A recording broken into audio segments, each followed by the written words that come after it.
Assalamualaikum warahmatullahi wabarakatuh. Kembali lagi di channel Berita Mistis. Untuk kisah kali ini ada sebuah cerita kiriman dari teman subscriber kita yang bernama Eva Indriani. Sebuah kisah yang berjudul Tersesat di Alam Gaib Gunung Gede Pangrango. Sebelum kita masuk ke ceritanya, tekan dulu tombol like video ini dan jangan lupa tekan juga tombol subscribe channel ini dan nyalakan juga lonceng notifikasinya agar tidak ketinggalan cerita-cerita baru dari channel ini. Dan buat teman-teman yang punya pengalaman horor dan pengen dibawakan di channel ini, nanti teman-teman bisa hubungi langsung kontak admin kami yang sudah saya sertakan di kolom deskripsi. Dan seperti apa untuk kisah kali ini? Langsung saja kita masuk ke ceritanya.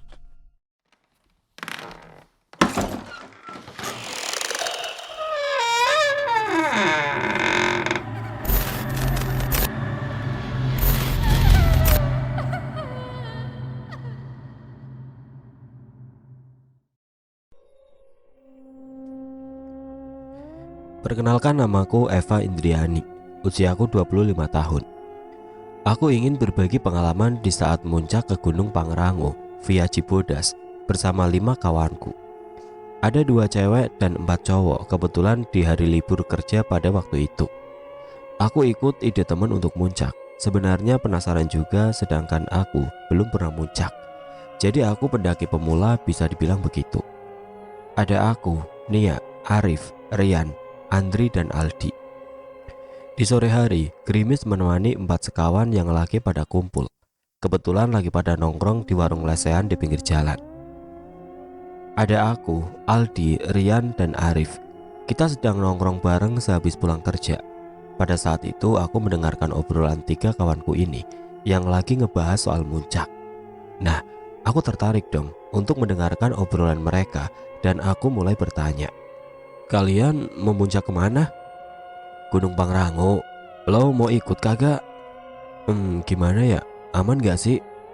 Kalau mau ikut, ayo. Kapan lagi kita bisa muncak bareng? Besok hari Sabtu, kita dapat libur sampai hari Selasa. Dan aku mulai memperjelas lagi pertanyaanku. Apa kita berempat doang? Masa cuma aku aja cewek satu-satunya? Ajaklah temanmu itu. Siapa dia? Sini ya. Siapa tahu dia juga mau ikut, kata Arif. Emang dia bakalan mau ikut muncak sama kita? Kan kita berdua sama-sama belum pernah muncak. Coba telepon dulu, kira-kira dia mau apa kagak, timbal Arif. Oke, nanti aku hubungin dia. Seperti apa Gunung Pangrango? Pokoknya mah indah, gak ada duanya, pasti kamu suka, kata Aldi. Rian bertanya, kita lewat jalur mana? Dijawab oleh Arif. Cibodas saja, palingan makan waktu 7-10 jam. Itu juga kalau nggak banyak berhentinya. Ngecamp di mana bro? Tanya Aldi. Pos kandang badak gimana? Biar nggak terlalu jauh ke puncak. Emang di puncak ada apaan sih? Tanyaku. Dan Rian menimpali. Mau tahu apa? Mau tahu banget? Ya elah, mau tahu banget atuh. Di puncak ada 4 kawah aktif. Ada kawah ratu, kawah wadon, kawah lanang dan kawah baru. Udah ikut aja, kita hubungi juga si Andri biar pas berenam. Soal logistik biar aku aja yang atur. Kalian tahu repes saja. Gimana? Apa kalian setuju? Kata Rian. Eva, kamu punya keril seperti tas gendong gitu? Nggak ada, aku mah nggak punya tas kayak gitu. Soalnya jarang mudik juga. Ya udah, di rumah gua punya 2. Lo sama Nia pakai keril gua gimana? Tenda ada di si Andri.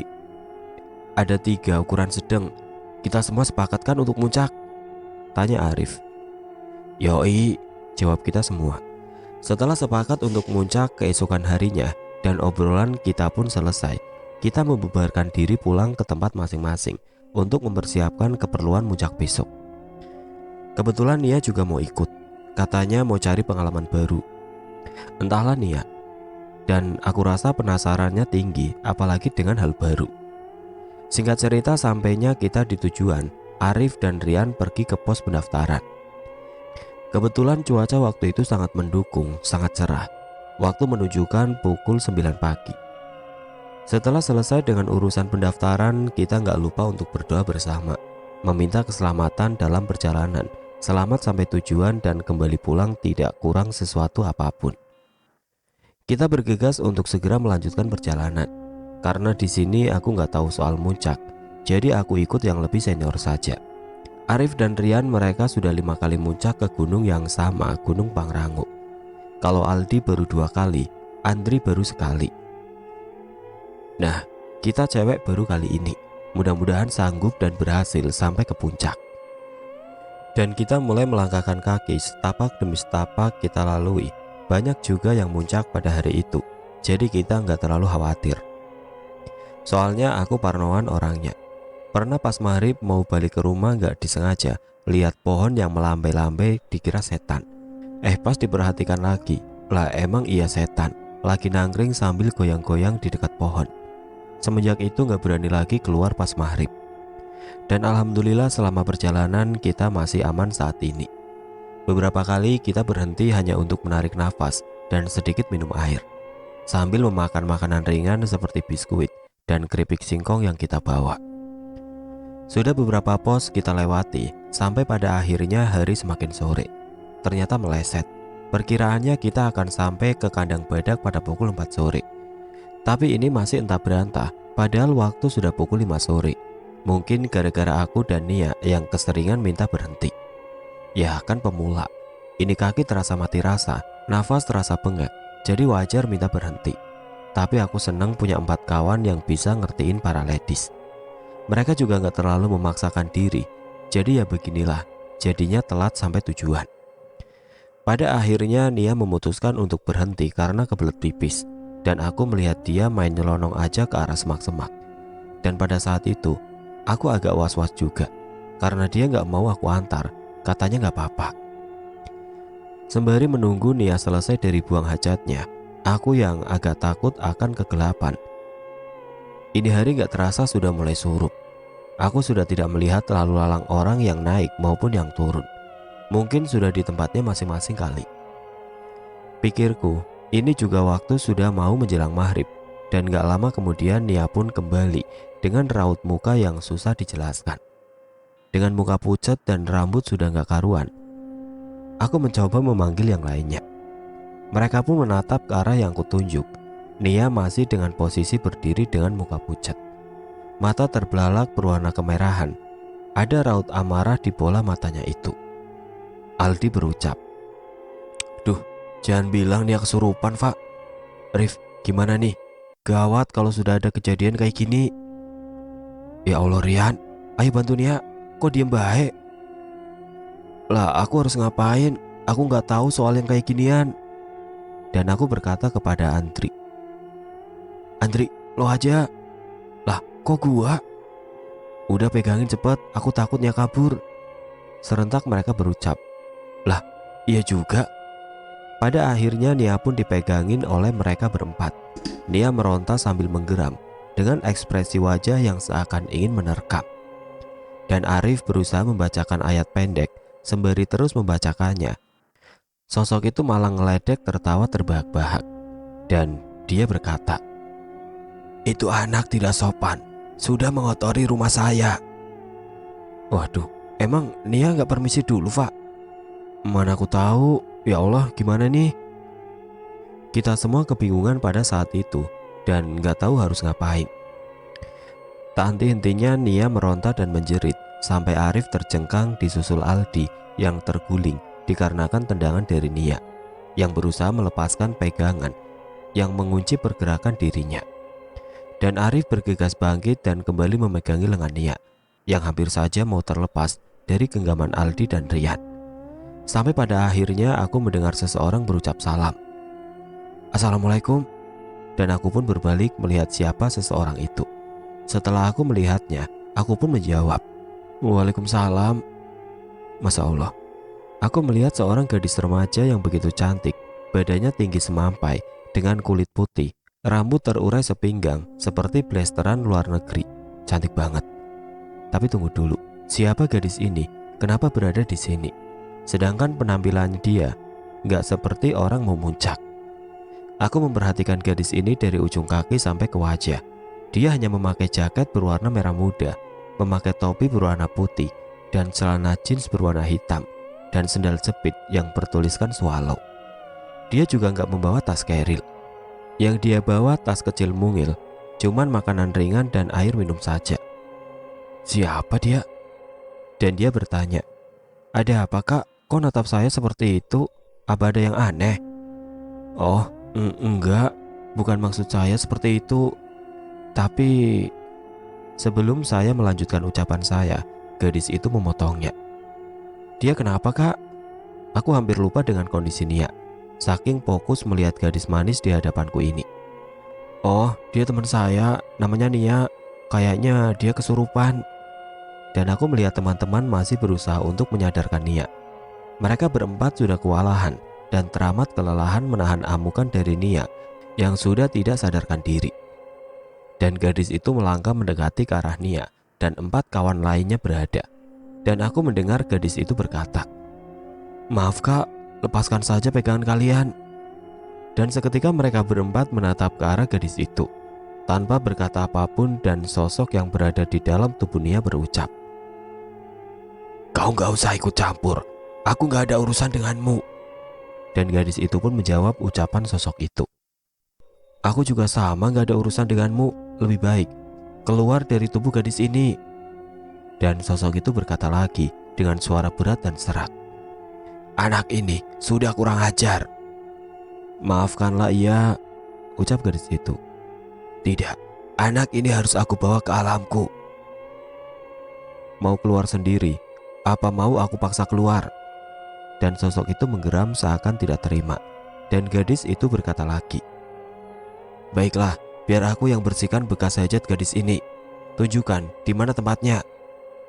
"Aku tidak mau. Aku gak ada waktu untuk ladenin kamu." "Kalau tetap ngeyel, kamu tahu apa yang bakal terjadi kakek tua." "Baiklah, akan aku tunjukkan tempatnya." Dan pada akhirnya sosok itu pun mau menunjukkan di mana tempat yang sudah Nia kotori. Dan gadis itu meminta sebotol air dan membawanya ke tempat di mana Nia tadi kencing. Aku melihat gadis itu menyiramkan air yang ada di botol sampai habis, dan aku melihat dia juga menginjak tanah sampai 3 kali dan bergumam. Sayangnya, aku kurang jelas dia bergumam apa.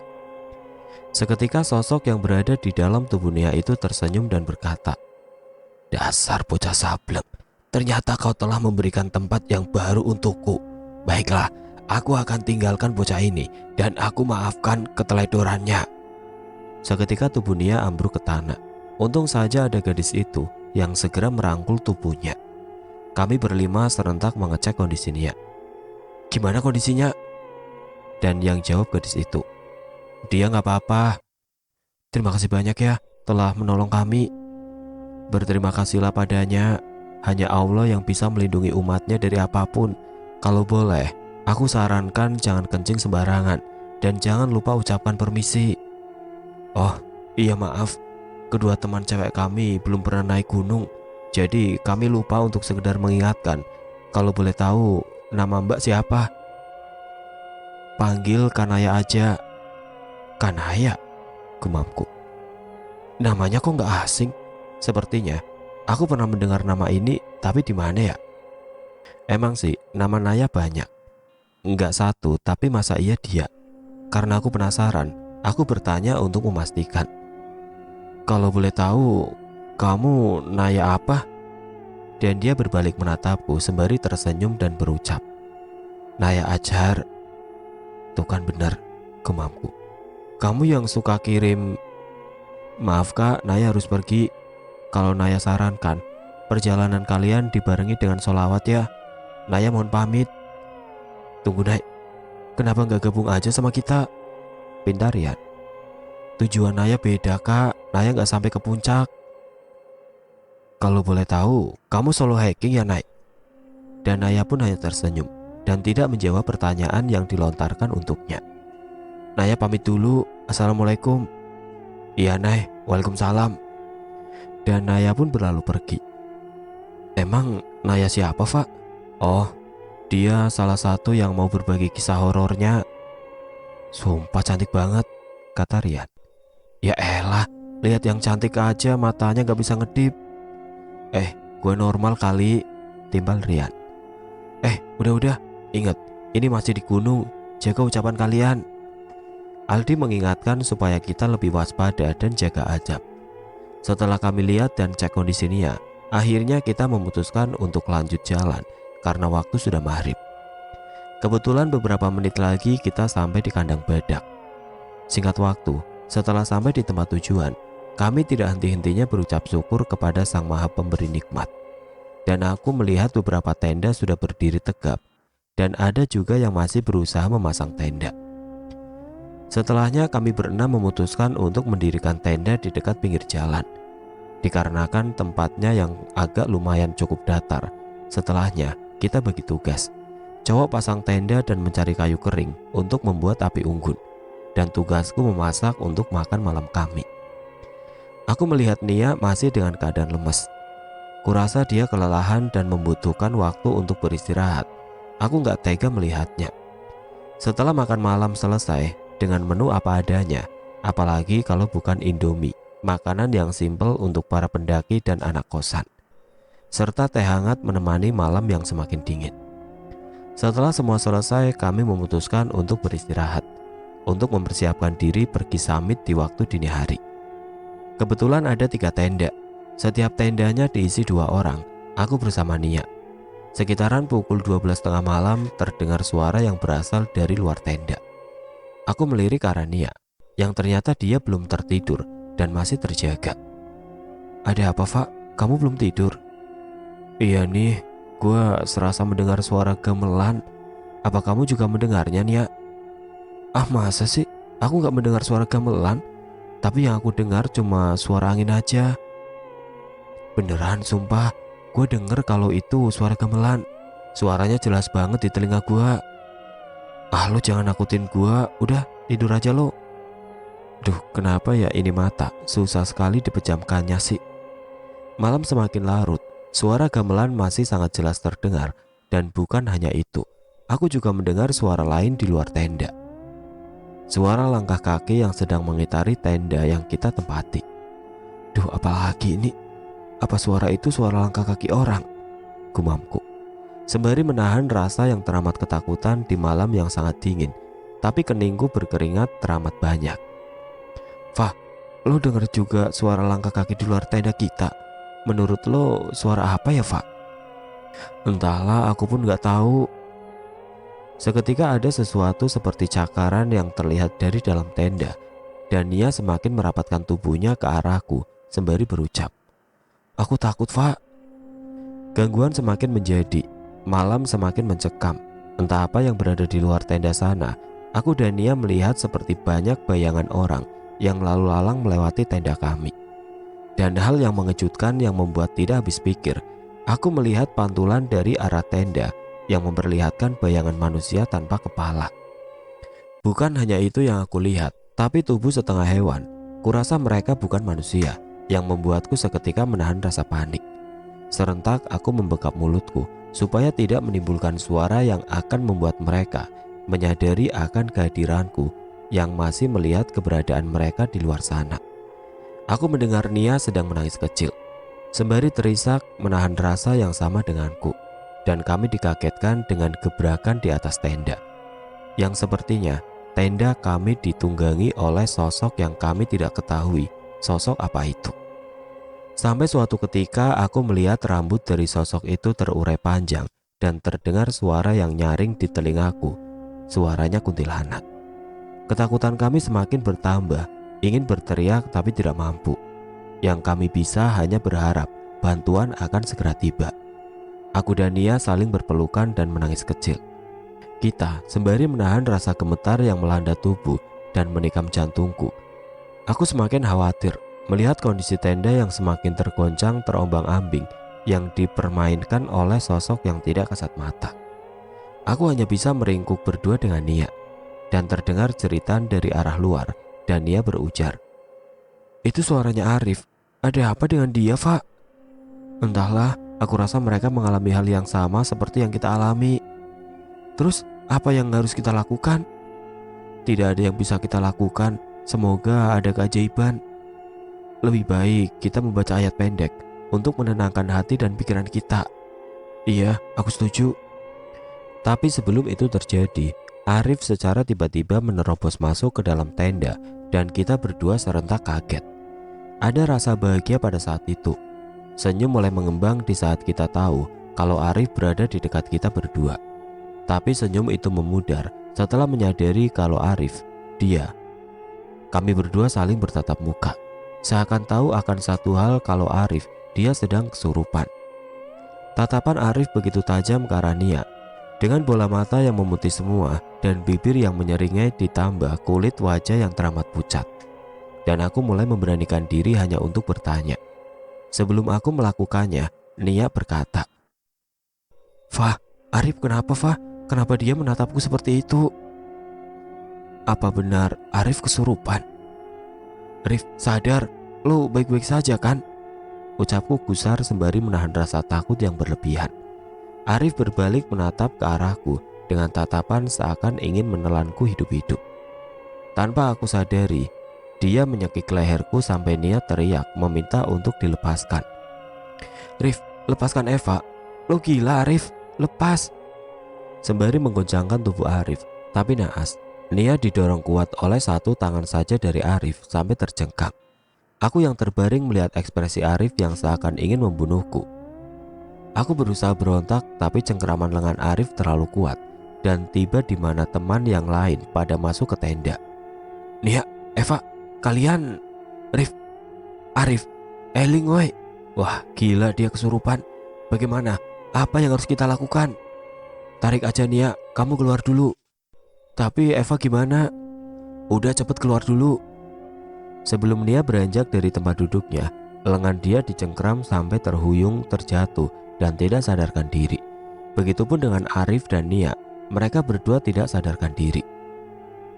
"Nia, duh, kenapa lagi nih? Udah lo cek gimana kondisinya." Nia, bangun. Kurasa dia pingsan." "Pak, lo baik-baik saja kan?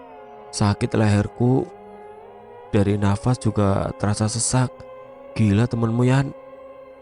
"Udah yuk kita obatin dulu lehermu. Ngomelnya nanti saja." "Terus bagaimana keadaan Nia sama Arif Yan?" "Entahlah, mereka gak sadarkan diri. Entah apa penyebabnya." "Yan, sumpah, gue sudah berusaha bangunin si Arif. Gak bisa. Kita harus gimana? Gak mungkin kan kita gotong dia sampai turun ke base camp." "Terus apa yang bisa kita lakukan saat ini? Sebentar lagi menjelang pagi. Baru jam 2, apa kita cari bantuan? Lo pada merasa ada yang aneh gak sih?" "Maksud kamu apa, Al?" "Aldi, lah kok bengong? Lo gak lihat tenda semua orang yang semalam bersama kita gak ada?" Dan kami pun melihat ke arah yang sebelumnya terdapat banyak tenda. Dan hilang, tidak ada satupun tenda selain kepunyaan kita saja. "Ini tidak mungkin. Rian, Aldi, Andri, kita tidak bisa seperti ini terus. Kita harus melakukan sesuatu." Gua bingung. Gua gak bisa mikir ini kenapa. Sudah siang saja. Bukankah tadi masih jam 2 dini hari? Lah, kok aku baru nyadar? Cek HP kalian," ucap Rian. Dan serentak kita mengecek HP masing-masing. Aku terkejut HP ku mati, padahal masih ada 75%. "Apa kalian juga sama sepertiku?" Dan aku melihat semuanya terdiam. "Rian, Aldi, kau ikut aku. Kita cari sesuatu. Siapa tahu nemu seseorang yang bisa dimintai tolong."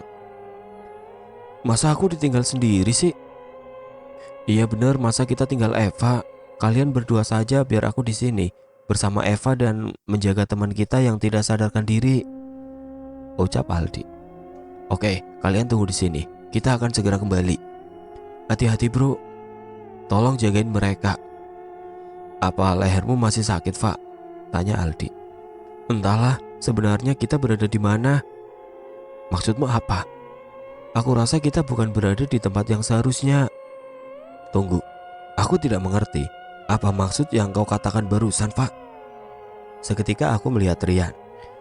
Andri kembali dari arah berlawanan. Kita saling pandang. Bukankah mereka tadi ke arah samping jalan? Kenapa mereka? Tiba-tiba di hadapan kami terdengar keluhan dari mereka berdua. "Sialan, kita dibikin muter-muter. Capek gua."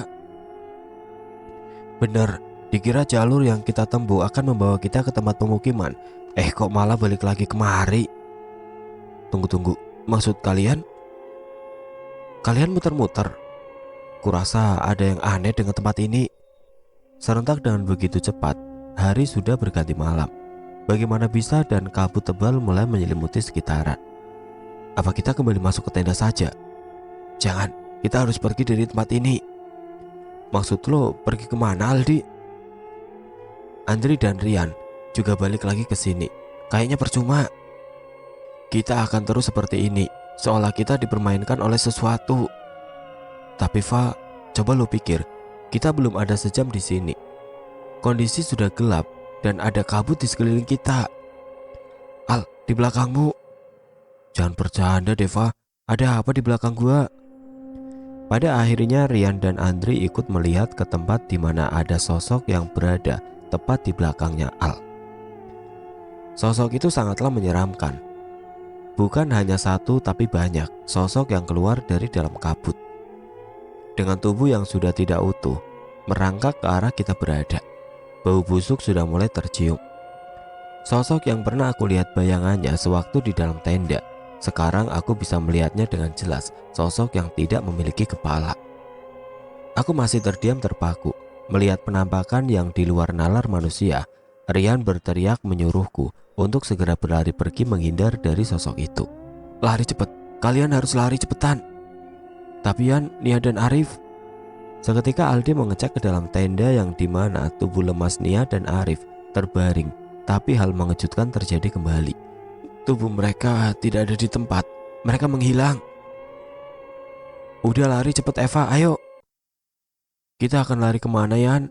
Sebenarnya mereka makhluk apa? Mereka setan, Fa, setan. Dan kami pun memutuskan untuk berlari saja. Yang kami bisa hanya itu, lari. Tapi entah kenapa setiap jalan yang kami lewati selalu menuju ke depan tenda. Dan sosok itu pun seakan menunggu kedatangan kami, yang seolah tahu kalau kami pasti akan kembali. Gila, kita bisa gila kalau begini terus. Ah, teriakan Andri membuat aku putus asa. Aku hanya bisa menangis dan berharap ada yang bisa membantu kami pada saat ini. Sudah beberapa kali kami berdoa dan membaca ayat pendek, tapi seakan lidah kami keluh dan susah untuk mengingatnya. Dan sosok itu perlahan mendekat. Berbagai rupa dan perwujudan yang sangat menyeramkan. Sekilas aku melihat seperti sosok pendaki, tapi tanpa kepala. Ada juga yang lengannya terputus, dengan wajah pucat dan bersimbah darah. Sosok kuntilanak yang mukanya sangat hancur, berbau busuk, dengan kuku yang teramat panjang dan tajam. Dan sosok siluman yang setengah hewan, yang membawa tombak di kedua lengannya, seakan siap menyergap kami yang sedang dilanda ketakutan. Hati dan jiwa kami terekam perasaan takut yang teramat sangat. Aku hanya terduduk lemas tidak bertenaga, menutup mata dan telinga. Hanya air mata yang menjadi saksi tragedi pada malam ini. Ya Allah, yang kuharapkan bukan seperti ini, tolonglah kami. Kami muncak hanya ingin melihat kebesaran-Mu, melihat keindahan dari ciptaan-Mu. Tolong kami, aku hanya bisa membatin dalam hati. Teman yang lain pun sama terduduk lemas. Seakan kami pasrahkan semua ini pada Allah semata. Tidak terasa tiupan angin begitu kencang kami rasakan dan terdengar jeritan dari sosok-sosok itu yang semakin menjauh.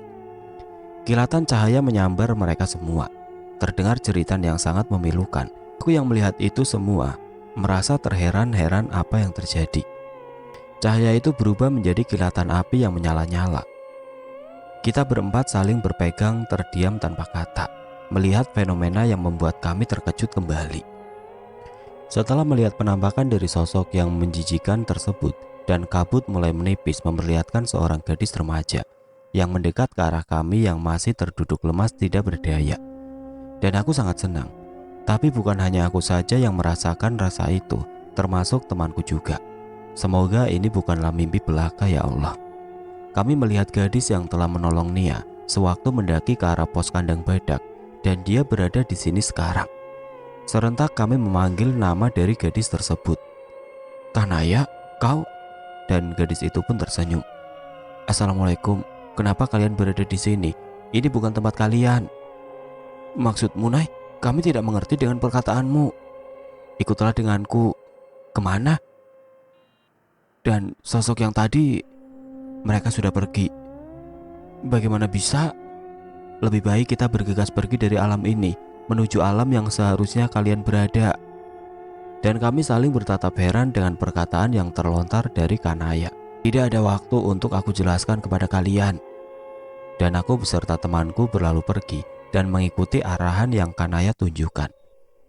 Ke arah situ yang seharusnya kalian tempuh, pergilah.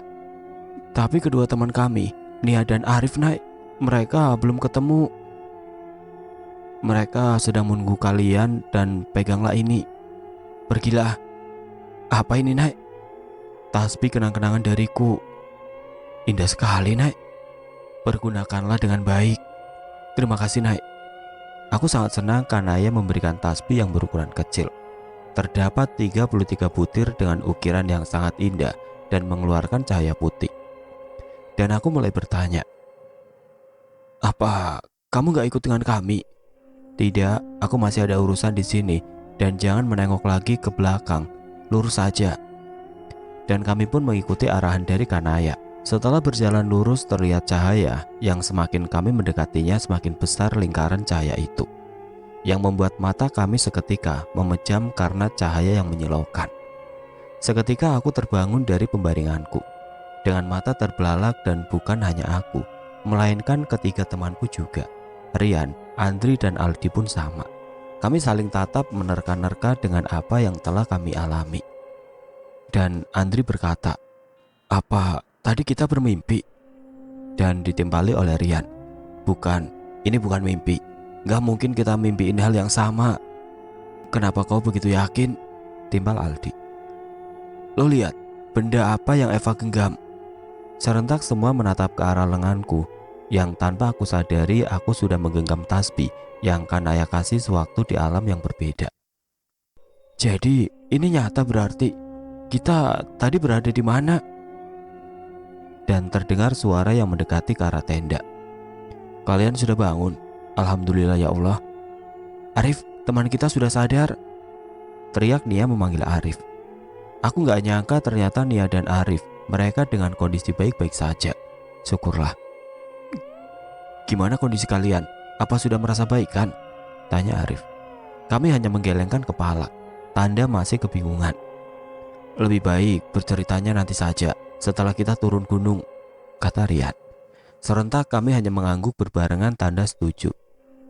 Jam berapa ini? Baru jam 1:30 menjelang pagi. Apa kita lanjut summit? Apa kalian kuat dengan kondisi seperti ini? Ucap Arif.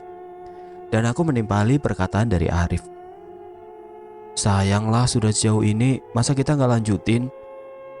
Iya bener, aku setuju apa kata Eva. Bagaimana dengan kalian? Oke, kita sepakat untuk summit setelah jam 3 nanti.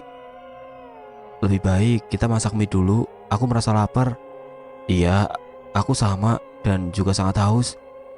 Capek juga berlari di alam yang berbeda, jawabku keceplosan. Dan lenganku disikut oleh adik, sembari memberikan isyarat untuk aku diam. Ya sudah, aku masak air dulu untuk kita masak mie dan bikin kopi, biar pikiran kita nggak gabut lagi. Siapa tahu bisa menghilangkan rasa cemas yang mendera, bener nggak? Ibu Rian. Setelah kegiatan masak-memasak telah usai, kami bersiap untuk pergi summit. Kebetulan yang mau summit hampir yang ngecamp di tempat ini. Kebetulan semua pergi untuk summit. Singkat cerita, alhamdulillah kami bisa merasakan berada di puncak, walau harus bersusah payah. Rasa lelah terbayar sudah dengan pemandangan eksotis yang menakjubkan. Luar biasa indah ciptaanmu ya Allah. Alhamdulillah, aku bisa diberi kesempatan untuk merasakan pemandangan yang tersaji di depan mataku. Terdapat kawah yang mengagumkan di depanku. Tidak henti-hentinya aku berdecak kagum. Gimana, Pak? Indah banget. Makasih ya untuk kalian, teman terbaikku. Kalau tahu kayak gini, aku kepengen lagi dan lagi deh. Serentak semua pada tertawa. Aku senang lihat Nia sudah kembali ceria. Ingin sekali di suatu hari nanti pergi ke gunung yang lain, tapi nggak pakai bonus ya, alias lihat demit. Pada akhirnya kami memutuskan untuk kembali turun. Alhamdulillah perjalanan turun lancar tanpa halangan apapun, dan kami kembali dengan selamat ke tempat kami mendirikan tenda. Apa kalian merasa lapar? Masih tersisa logistik, apa dimasak aja? Boleh tuh, jawab Arif. Sini Fah, aku bantuin, ucap Nia. Kamu baik-baik saja kan ya? Jujur hati masih merasa takut. Aku berharap pas turun nanti tidak ada halangan apapun sampai ke base camp. Semoga aja Fah, itu pun harapanku juga. Apa kamu juga merasakan hal yang sama sepertiku, Fah? Seketika aku berbalik menatap wajah yang seakan menahan sesuatu yang ingin segera diungkapkan. Pasti tentang hal yang semalam kan? Iya Fah, kenapa bisa kita mengalami hal di luar nalar? Apa salah kita? Perasaan kita nggak melakukan hal yang fatal deh. Sampai kita nggak menyadari kalau aku tersasar di alam lain. Kalau soal aku yang pipis sembarangan, kan aku kurang paham Fah. Jadi maafkan aku ya yang telah banyak menyusahkan kalian semua. Beberapa saat kemudian terdengar seseorang berucap salam. Assalamualaikum, dan kami pun melihat ke arah suara itu berasal. Waalaikumsalam. Naya. Wah, gak menyangka kita bertemu lagi. Dan Naya hanya tersenyum. Teman yang lain mendekati hanya untuk mengucapkan terima kasih karena kami bisa selamat dan masih bisa bercanda. Serentak Naya berkata sembari menunjuk sesuatu arah yang dimana tas keril kepunyaan Aldi tergeletak di samping tenda berada. Kembalikan ke tempatnya. Maksudmu apa, Nek? Yang berada di dalam tas itu sesuatu yang menyerupai kayu. Seketika Aldi bertanya, bagaimana kamu bisa mengetahui kalau di dalam tasku ada sebuah kayu? Lebih baik dikembalikan ke tempat semula di mana kamu menemukannya, karena itu bukan hakmu. Karena benda itu, kalian hampir tidak bisa kembali ke alam ini. Dan Rian berujar, Al, kayu apa yang Naya maksudkan? Oke, gua akan jelasin. Sewaktu kita mencari kayu bakar tadi malam, tidak sengaja aku menemukan kayu tersebut. Awalnya ingin aku memasukkannya ke dalam perapian, tapi setelah aku melihat dengan teliti, terdapat ukiran yang membuat aku tertarik, serasa ingin memilikinya. Nay, apa kejadian semalam ada hubungannya dengan kayu tersebut? Bisa jadi. Kembalikan sebelum semua terlambat. Dan setelahnya, kalian segera turun. Jangan lagi bermalam di sini. Baiklah, terima kasih Nay. Aku permisi dulu Kak. Assalamualaikum. Waalaikumsalam. Singkat waktu kami pun bergegas melanjutkan perjalanan untuk turun. Setelah mengembalikan kayu tersebut pada tempatnya semula, setibanya kami di base camp, tidak lupa kami melapor bahwa kami sudah kembali dengan selamat. Itulah sepenggal kisah perjalanan Muncak ke Gunung Pangrango. Inti dari kisah ini, jangan mengambil yang bukan haknya dan harus jaga tata krama dan selalu menjaga lisan kita. Jangan lupa bilang permisi apabila mau melakukan hal seperti buang hajat, apalagi posisinya berada di lereng gunung. Semoga ada pembelajaran dalam kisah ini. Tapi pada akhirnya, aku bisa ketemu dengan Kanaya Ajar. Semoga dengan adanya cerita ini Kanaya bisa nyimak juga. Dan aku beserta teman semua mau mengucapkan banyak-banyak terima kasih.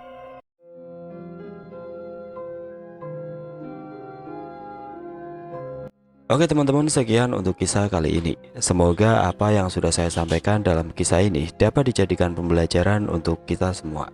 Dan terima kasih buat teman subscriber kita yang bernama Eva Indriani yang telah mengirimkan kisahnya ke kami dan sudah berkenan kisahnya dibawakan di channel ini. Dan buat teman-teman yang punya pengalaman horor dan pengen dibawakan di channel ini, nanti teman-teman bisa hubungi saja kontak admin kami yang sudah saya sertakan di kolom deskripsi. Dan buat teman-teman yang baru bergabung, jangan lupa untuk like, komen, share, serta subscribe channel ini. Dan nantikan kisah-kisah horor berikutnya tetap di channel Berita Mistis. Wassalamualaikum warahmatullahi wabarakatuh.